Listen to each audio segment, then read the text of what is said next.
There's nothing like cracking that cellophane and pulling that record out. It just smells great.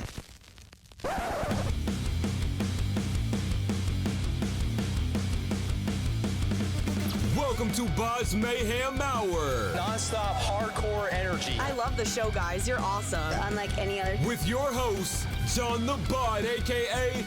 The Bodfather. Man, this stuff rocks. The views and opinions of the guests do not necessarily reflect the views and opinions of Bod's Mayhem Hour, its staff, affiliates, or sponsors. Parental discretion is advised. Welcome to Bod's Mayhem Hour. What's going on, guys? This is Taylor Roberts from the bands Riding with Killers and Taproot, and you are watching Bod's Mayhem Hour. Rock on. Hey, everybody. Welcome to Bod's Mayhem Hour. I am your host, John the Bod, a.k.a. The Bodfather, and as always, I'm bringing you guys and gals awesome interviews. Today, it's an honor and a privilege to welcome Taylor Roberts from Riding with Killers and from Taproot. But today, he's going to be focusing on Riding with Killers, who has released their new album entitled Full Circle. And they also have singles that are released right now, What Comes Next, Hostility, and Don't Fade Away. So, Taylor, what's up, my man, and how you doing? John, how are you, brother? You know what, man? I'm alive. I'm here. We made it. I'm a little tired, but I just got done working a 10-hour shift with the painting business that I own. That's how I stay afloat in between tours. And man, I'm good. I'm tired, but I'm really good. How are you, bro? Man, I think a painting job sounds a lot better than tech job what I got. Oh my God. I was on a 30-foot ladder all day today. Okay, minus the 30 feet of the height. Okay, I'll stay on the ground. I can't do another high shit. No way, dude. I got over heights when I worked in the Bahamas. Probably what was it, like 3 years ago or something? I was on a swing stage like 200 feet in the air, and I got really comfy in one of those. So 30 feet is better than 200 all day, every day. Still hurt if I fell though. Oh God. I would make super safe. So the band formed in 2018, Riding with Killers. So how did it all come together, man? And how good does it feel when you started with Riding with Killers? So it was really cool, man, because I had just quit my band from the Gulf Coast that I started when I was like 14, 15 in my parents' garage, and it was a hopeless feeling, man, because I had built this band up from nothing, and we were starting to do all the Danny Wimmerfest, we were touring, we had songs on the radio, and then I essentially had to basically walk away from everything because it was like, well, if I stay in this band and I stay on the Gulf Coast, like I'm just gonna implode at some point. I'm just gonna spin my wheels until there's nothing left. And then I initially announced the band in 2018, and the reason I did that because it's like, well, I still had people interested in me as a musician, and I was like, well, I know I'm not done with music, but if I don't put this out there and tell people this is coming, I'm not going to do it. So I put the initial idea out there. I didn't have a band, I didn't have songs, I didn't know what I was going to do, but I was like, I thought of the name, and here it is. And I ended up getting a logo made, and then I started writing songs, towards the end of 2018, beginning of 2019, and started recording those with Matt LaPlant up in Madison, Wisconsin, and then ended up bringing in Dave Coughlin and Tim Krukowski to help me start writing more and more, and then James Lasky would eventually join up and start writing with us, and we just started writing songs, over COVID, and then after, everyone got out of that, we just kept writing and writing and writing and recording, and then finally we had all the tracks to make a complete record, and then we finally put that out last year, and we're approaching the 1 year mark, which is really exciting. But dude, it's good to be back in the saddle, man, because for those 4 years that I was highly inactive in terms of playing live, like I was kind of going insane because it was like, it was great that I was writing and recording, but there's something about being on stage and that relationship with the stage and being in front of a live audience that it was just, it was kind of, there was holes in my life, that I couldn't fill, and to finally be back to filling those holes and playing shows and getting in front of people and filling the calendar up, man, it's honestly been amazing. Like, I feel like I'm me again. I feel like I've got a purpose. It's just, it's been awesome. And I was never the singer in my old band either. I was just the guitar player, and I would do backing vocals. I would do some stuff in studio, and I would try to help write lyrics, but I was mainly the guitar player. So stepping into the vocal position was a very, very big jump for me. And Mhm. I was scared at first, man, because I was like, I've never sang. And about 2 weeks ago, 3 weeks ago, I played a 75-minute set at Arts Beats and Eats in Royal Oak, which is, one of the big traditional festivals that the city puts on for the Metro Detroit area. And, got a prime time slot at 8 p.m. on the rock stage, presented by 101 The Riff. And it was really cool to be able to sing and not lose my voice after 75 minutes. So, it's been a fun journey, man. It really has. It's been difficult, but like it's been a great learning experience, and it's made me change a lot of things about my life to improve my vocal cords and improve my singing, because I want longevity in this business. I feel like I'm just getting started. First off, shout out to the Riff because I'm in Kentucky and I listen to the Riff out of Detroit. That's awesome, man. Dude, Uh, Meltdown, Jade, like everybody there is so amazing. They've shown us a lot of support, and I'm very grateful to that radio station for sure. how excited are you guys to have these current singles out right now? How good does that feel?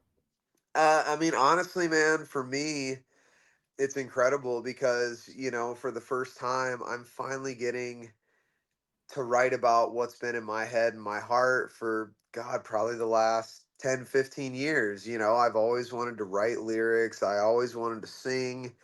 And these songs are starting to be well received, from people not only in the Michigan area, but back home in Mississippi, around the country, around the world, even, like I've got, friends and fans of ours that I talk to regularly from Japan, Germany, and Australia. And it's really cool to see that these songs are starting to make their way, because it's still very new.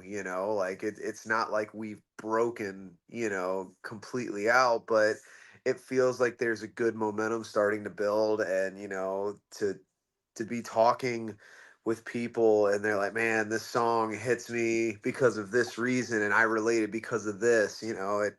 It's really cool. It's a huge honor that people are starting to gravitate towards the music, and they're really, they're enjoying what we're putting out. So I feel very accomplished and very proud. And like I said, man, this is just the beginning.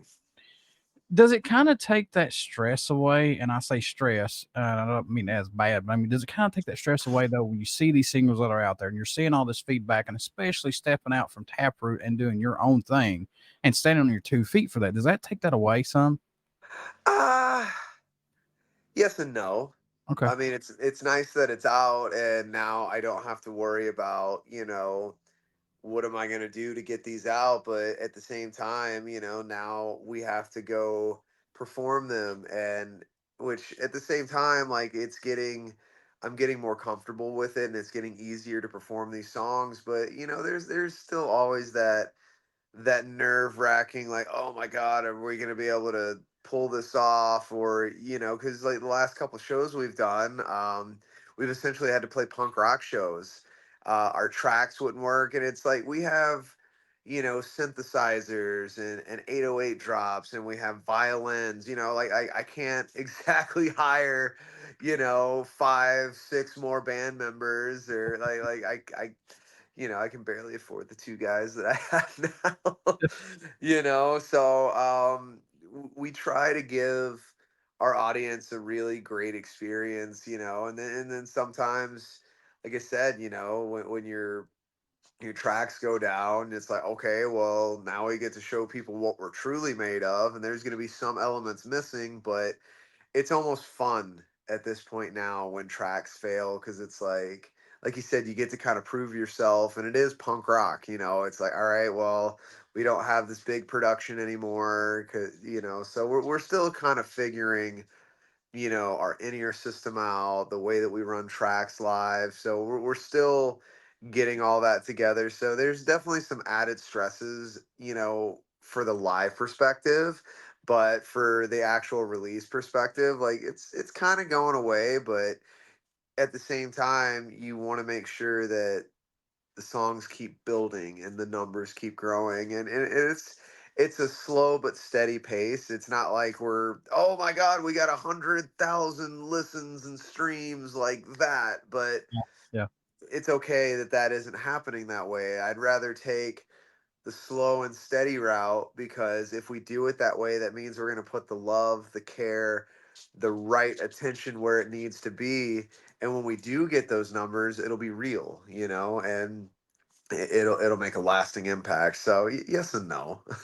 So what led the track Hostility to be that first song that went out for y'all? What was it about that you guys said, yeah, let's put this one out? We wanted to put out like kind of a slam, heavier, catchy tune, and I just really love that song, man. That was one that James Laskew and I wrote together, and that's him playing bass. And he and I spent a lot of time writing the music to that one. And that song actually caused me an inguinal hernia when I was recording it. Oh my god. Um, oh, dude, it was awful. Because like I said, man, I'm not a classically trained vocalist. Like I was hitting notes, but I was getting there improperly. But like when we finally hit it, it was like, oh my god, we did it, and that was a big vocal push for me, and I just I really love that song, and it's catchy, it's heavy, it's fun, it's just it's got that vibe that makes you want to bob your head, and that's what I wanted people's first impression of us to be is, oh, these guys like to get heavy, they like to be melodic, they like to have catchy guitar riffs, good vocal melodies, and we just felt like it would be a really good introduction to our band as to what we're capable of, and it's a good starting point. Kind of like when Linkin Park put out One Step Closer. I figured that would be a really good introduction to the band. How difficult has it been working on the album since around 2019, and plus the effects of COVID even releasing the album? Oh, dude, like, Michigan had probably, I would say, the worst lockdown of anybody in the U.S., or one of the worst lockdowns. So it really halted everything for us, and Matt, our producer, he got super backed up because, I mean, he's a very, very busy man.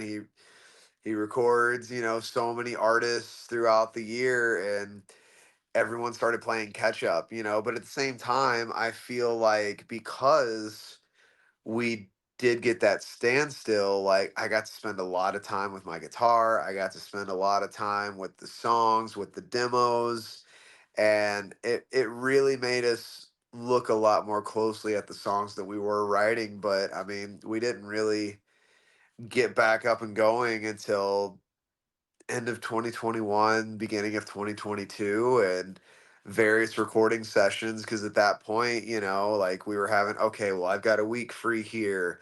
I've got 4 days free here. Okay, I can fly Matt in for a weekend, and we can work in Mark Papo's studio, because a lot of that record was recorded in a basement in Farmington, Michigan.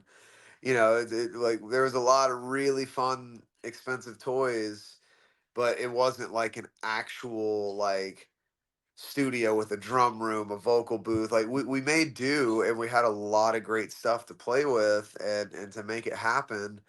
But it's not like we got to go spend a month straight in an awesome recording studio. We just had to kind of do what we were able to. And then, I'm doing overdubs in my home studio, and like I've got a humble little setup, but like I don't have, all the things that you would really need. So it was a lot of mix and match where we could and when we were able to. And then again, with Matt playing catch up with everybody, it was like, okay, well, when do we have time to mix this or do that? And I mean, he did a great job, you know, keeping us on track, but it was a struggle, like it wasn't your normal situation to create music.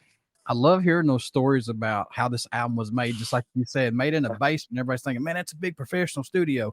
No, but it can sound like it. Oh yeah. Well, and again, like when I was still working at Sweetwater Sound in Fort Wayne, Indiana, um, I gave Mark stupid discounts. Like I made no money whatsoever with him as a client, when I because it's a commission based job, but at the same time it's like, well, I get to go record and hang out with him and Dave and Tim and James. Like, sure, I'll take -$1 to sell you, a $4,000, Apollo X8P or X16 interface so I can come use it with you. Or hell, I'll get you, this $10,000 microphone, but much cheaper. You know what I mean? Like I said, Yeah. I made no money, but it was like, well, I'm helping someone build a studio and I get to go use it. And, when we bring Matt in, like, it was almost like, it was like a master class for all of us, because on top of that, like I would check out like $30,000-$40,000 worth of preamps, microphones, just all different types of outboard gear, bring it to the studio. We would hook everything up. Matt would essentially show us all how it worked. So not only was I getting Mark insane discounts on gear and helping him build a studio, I was also showing him all this other stuff, and we were all just learning, and having fun. So it was a really cool process, and I utilized my surroundings and my environment with Sweetwater to help Riding with Killers make our first record. So there was a lot of different elements, there, but um, like you said, we had the right tools to make a basement recording sound awesome, Yeah, you should look at him and say, dude, you owe me. you know. I So I'm mean, it was a cool trade-off because I mean, Mark wasn't really charging me to be in studio, but right. again, though, like the value that I was bringing to the table, like hell, I probably saved him a solid 20 grand in Jeez. studio gear and microphones and cables and patch bays and this, that, and the other. Like we built out a really awesome basement studio.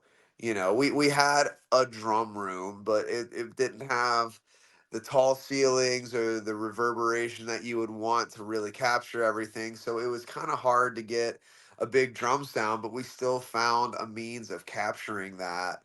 Um, like I said, it was give and take. You know what I mean? Like, all right, you're scratching my back, I'll scratch yours really, really awesomely. You know, but for a couple of tunes though, we did get to go to Matt's studio in Madison, Wisconsin. That did have an awesome drum room. It did have Matt's big SSL console with the G bus upgrade, or the SSL 4000 with the G bus upgrades. Um, so that for like do this on my own, novelty. Um, oh God, there was one more. I want to say I can't remember the other one that we did there. And there's actually one song that I still need to put vocals and rewrite a couple things. So like maybe that'll end up being like an extra bonus track later down the line. Um, but it's a good tune, like it's really bouncy and jumpy and fun and kind of aggressive. And I still haven't done anything with that one yet. So, like you said, it took place in a lot of different places. Did any of these songs come over from your previous bands like Catharsis and Wildfire, maybe, possibly? So, and real fast, not to be a dick, it's pronounced catharsis. Or Catharsis? I'm sorry, Catharsis. No worries, dude. Like radio stations would mispronounce this.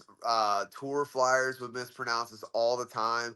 But none of the songs that I have with Writing with Killers were, old songs from Wildfire, Catharsis. But like DNA, and Fixing You, Cameron Alador and I started writing those songs together, and they were supposed to be Wildfire tunes, but it got to a point to where I couldn't be in that band anymore. There was creative differences. There was other things that we don't need to get into because it serves no purpose. But whenever I left the band, I called Cameron and I was like, look, man, like I know that they're not going to do anything with this. You're not going to do anything with this. I really like these, the ideas that we have. Do you mind if I complete them? Maybe, and we made changes and then we actually put vocals and because it was just music ideas at first, Mhm. and little demos. But like, I was like, there's something here and I really want to, I want to turn this into something.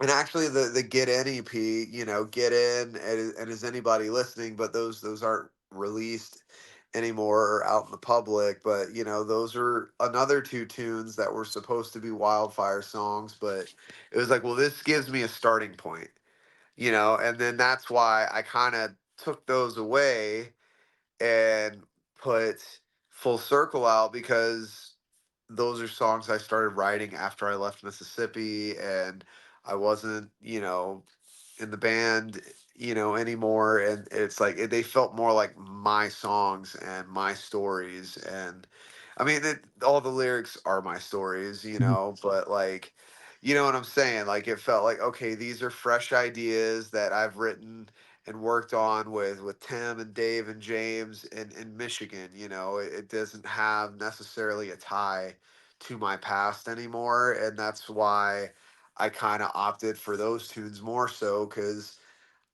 I want me to be out there. Right, right. Was there a track for the Full Circle album that totally ended up sounding different than what it was intended to? Was there one that kept changing or no? I would say the one that probably changed the most would be Novelty because that song was originally just going to be acoustic. And then I had sent it to Scott Fox and Kenny Vest down at 97.9 CPR, down in Gulfport, Biloxi. That was my hometown rock radio station, and I always like to bounce ideas out because I've known those guys since I was probably 14, 15 years old. They gave me so many opportunities as a young man to play CPR Fest, to play, bigger festivals coming through, to play like the big club shows that CPR would, sponsor. And I was like, well, I want to see what they think about this song. And they called me and they hit me up and they were like, you need to turn this into a big rock song. You need to put heavy guitars, you need to put drums, bass, maybe even orchestral stuff. And then I ended up working with George Mason, who did all the violins and cellos, and he and I had previously worked together with Wildfire and the song Revolt. Like that was my baby. All most of those songs were my children, but that song in particular, like I spent a lot of time with him, and we just had such a great working relationship. And that song just turned into something completely different than what we had envisioned it would be. Like especially after George got a hold of it, because he was going through something similar. I would say his situation was definitely more intense. He was in the middle of a divorce, and he put his hurt and his sad and his heart onto that tune. And what's so crazy is he never heard the drums, he never heard the bass, he never heard the heavy rock guitar. He only heard the acoustic version, and then he worked his magic, and it was just perfect. Are there any songs that you kept back from this album that you're going to release later, possibly, or no? Yeah. I would say Johnny. That's the one I was telling you about earlier. I still haven't figured out a chorus to that record that I'm satisfied with, but I've wanted to figure out a way to say "fuck 'em up, Johnny." And I also was experimenting with kind of like Tombstone, if you've ever seen that movie. Oh you God, know yeah. like like I'll be your Huckleberry, like like some of the lyrics, we started a game we never got to finish, play for blood, don't you remember? And like I incorporated some of those lines from that movie, but it hasn't quite clicked just yet, and that's why I feel like that'll end up being like a standalone single in the next couple of years. But I really need to get back to finishing that song. It's just I've been busy, and then I wrote another record that I'm actually heading to Gothenburg, Sweden, in December to finish mixing with Jacob Herman. Wow. So there's already a second Riding with Killers record that's done. We've been recording that, writing that over the course of the last year and a half. We did some pre-production in Detroit. We did some recording in New Orleans. We did a bulk of everything in Gothenburg. Um, was it this year or last year? Yeah, it was last year. Duh, because we've been touring with Taproot this year, dude. I can't. Dude, I don't know what my name is sometimes. Dude, it's so crazy balancing Taproot, riding with Killers, my painting business, my family life, and then trying to give myself a break and go on vacation and reset. Like it's been a lot, but we spent a little over a month in Gothenburg doing the bulk of all the and I got to record in this amazing studio in this 3,000-year-old in the back of this 3,000-year-old theater that's still functioning to this day, and they still do Wow. shows in there. So Wow. there's been a lot happening, man. Like I feel like 2025 is going to be a really big year for Riding with Killers. I'm ready to get us on tour, get us on the road, and start filling the calendar with RWK, because I've given the last 2 years almost. This December will make 2 years of my life to Taproot, and it's been amazing. But like, I'm ready for my art to start touring. I'm ready for my art to take the front seat and drive and be the driving artistic force in my life next year. I'm always going to be there for the Taproot guys, and being in that band has been a childhood dream. I used to pretend I was in that band before I had a guitar and knew how to play guitar. Um, so it's been interesting to keep that balance between all four. Oh yeah. Family, business, two bands. But we're making it work. I was working with Matthew LaPlant. He is wonderful, man. And what's crazy is I've actually been working with Matt since about 2012. So I mean, we've worked together for God 10, 11 years, man. Like he's one of my best friends. He he knows how to push me, you know, and I mean that in the best sense of the way. Right. Right. He helped me get this vocal journey started, and he helped me figure a lot of shit out. And I can write you a guitar riff like that. I can write a song structure, but even still, Matt pushed me to be better. Especially with writing with Killers, and he got me to do a lot of shit that I didn't think that I could do, especially vocally. And he just we used to have this joke that he should name his studio One More Time Studios. Yeah, that was great, man. Just do it one more time, and then repeat that about 40 more times. But like he gets results, and the mixes are phenomenal. and we'll go back and forth, and um, he would work until he got it right. Like he really cared. He really gave a damn about the music. He always has, Mhm. and that's why I feel Full Circle turned out as good as it did. Because honestly, like without sounding full of myself, like that's a great fucking record, man. It really is. Like it's solid from front to back, and I say that because it's not just me, man. Like having Tim Krukowski on a couple songs on bass and even vocal work, having James Laskew on bass, having Dave Coughlin on drums, and I mean, dude, Matt is riddled all throughout the record. He did some extra guitars. He talked on the record. Macy's on the record.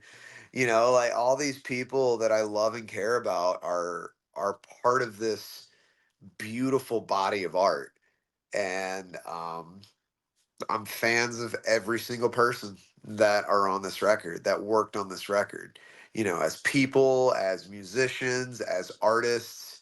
um like everyone cared, especially Matt, and that's why it turned out as good as it did. Is the track listing placed important for your album and EP releases going forward? Mm, Absolutely. okay. Because I when you listen to it, like kind of like a live show, like I want it to be a journey. I want it to make sense as it flows, you know what I mean? Instead of just like, all right, here's a hodgepodge and a mix up of songs, who cares what order? No, like I want it to feel almost like a story. Even though it's not a concept album, but as you're listening through these tracks, I feel the placement and the order is very important because you want the listener to gravitate to each song and you want to make them want to listen to the next tune. Mm. And if you do that wrong, maybe they stop listening after song 2 or song 3 and they don't get to song 11 or whatever it is. So yeah, I think that's super important. What does each of you bring to this band that just makes that chemistry work? As far as studio, Dave has been the older brother um in my life, since 2013. He's one of my best friends, and we just lock in. And kind of, same thing with James, man. Like James and I just have this dynamic. Like there's something about when he and I get in a room together and we start tossing the creative ball back and forth. I mean, it's the same thing with Tim and with George, like we're all just really good friends, man, and every single person's a badass. And we all have our own connection to one another. Like, great example, when we were doing Self Destruct, we could not figure out the chorus.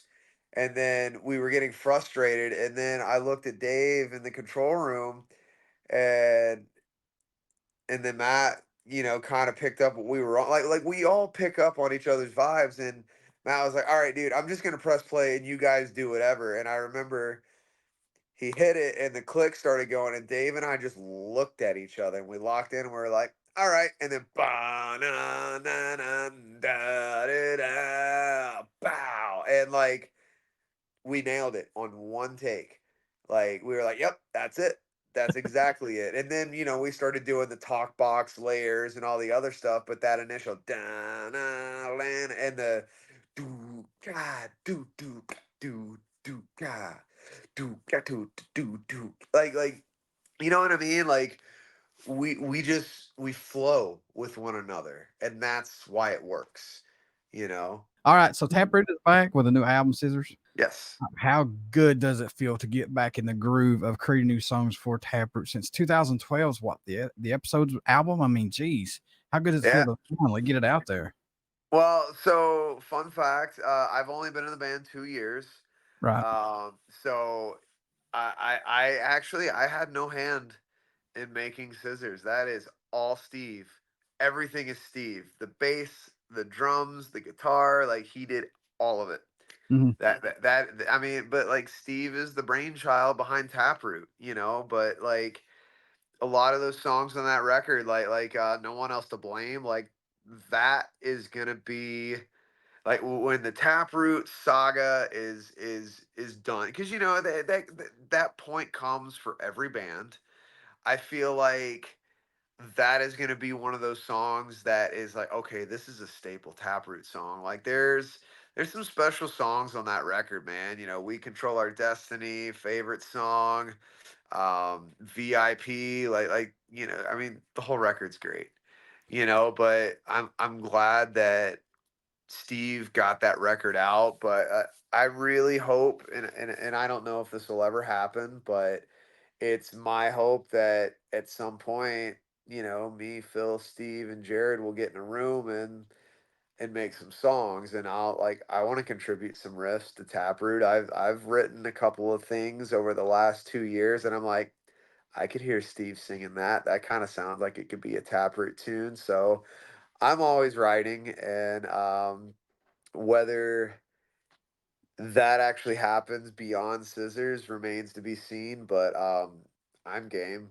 The guys know that. All right, Taylor, I've got to ask this question because Sure.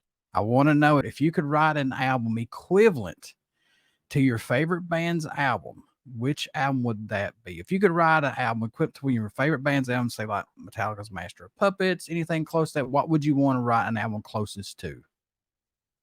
Ooh, that's a great question, man. Because I like 5 records come to mind, but it's like, do I want a speed metal record? Do I want a heavy metal record? Do I want a new metal record? Do I want, a hip hop metal record? Like there's so many, but I'm gonna just say maybe Papa Roach's Infest. Okay. Just Okay. because Between Angels and Insects is the reason I started playing guitar. That's what made me want a guitar. When I heard that riff, um, I was like, how do I make that sound? How do I do that?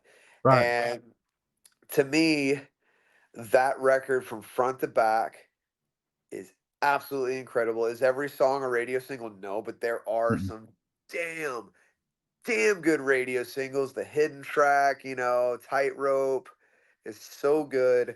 There's so much emotion strung throughout that entire record. I know they did that record with Jay Baumgardner at NRG Studios, and dude, the mix on that record, the instrumentation, the songwriting, I think it's perfect.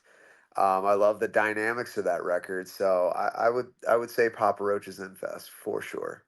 That's a really, like you said, and I agree with you 1,000%. That's a damn good album. Really good album. It's a great record. And what I always thought was kind of cool was, you have the parental advisory version and then you have the edited version. So you get a couple of different tunes. I think it's like track 6 where they switched out Blood Brothers, and I can't remember what they replaced it with on the edited version right off the top of my head because I'm trying to think about it.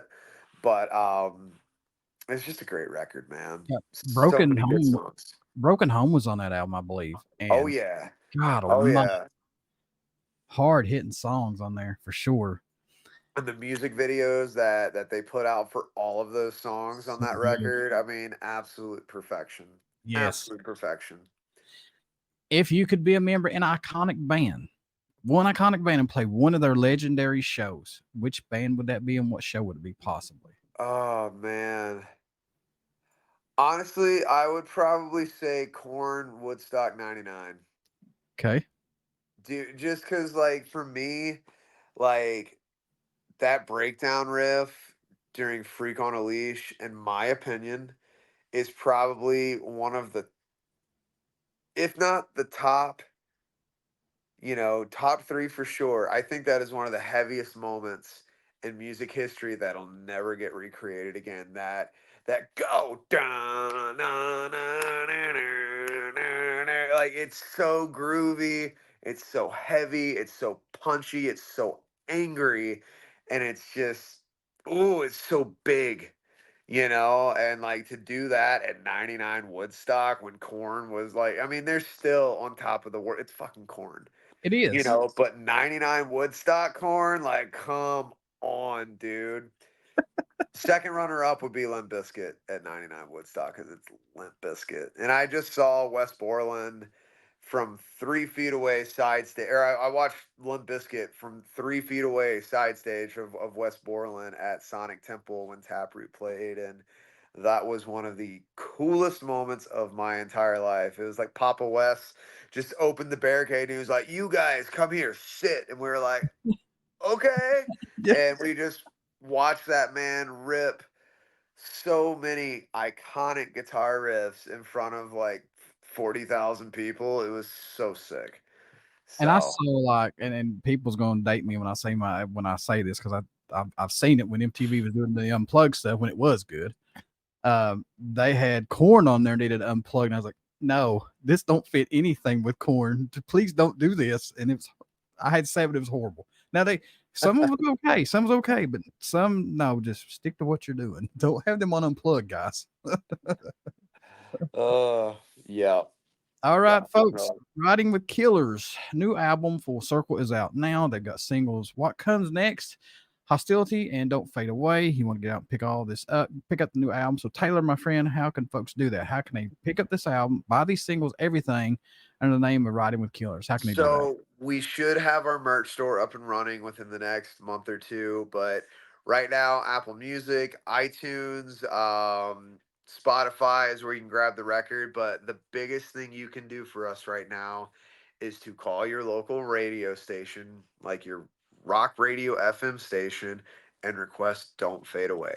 That is the biggest thing you can do for us right now, because we're starting to, we've probably got 15 FM stations across the country that have picked us up and are starting to give us spins. And, like the more noise that you guys make for us, the more we can start looking at getting on the road and starting to visit these cities that are showing us love. So that's the biggest thing right now is call your local radio station and ask. But if you want the album, Spotify, iTunes, all your online digital outlets, come to a show. We have physical copies, and if you want it on digital download, whatever your preferred streaming platform, we're on every single one of them. Everybody stick around. We got some great stuff coming up. You only hear these interviews right here on Bod's Mayhem Hour. Please get out and check out our YouTube page, and please subscribe to the YouTube page if you like what I'm doing, and I hope you guys and gals do. And also please get out and check out Riding with Killers. Pick up their new album Full Circle, like I said earlier, and please give this band a fair shot. You will not be disappointed. So Taylor, thank you so much, and I wish you guys nothing but the best of luck. John, absolutely, brother. Thanks for having me, man. I enjoyed the conversation. Hope we get to chat again sometime, brother. Yes, sir. Yes, sir. Yes, sir.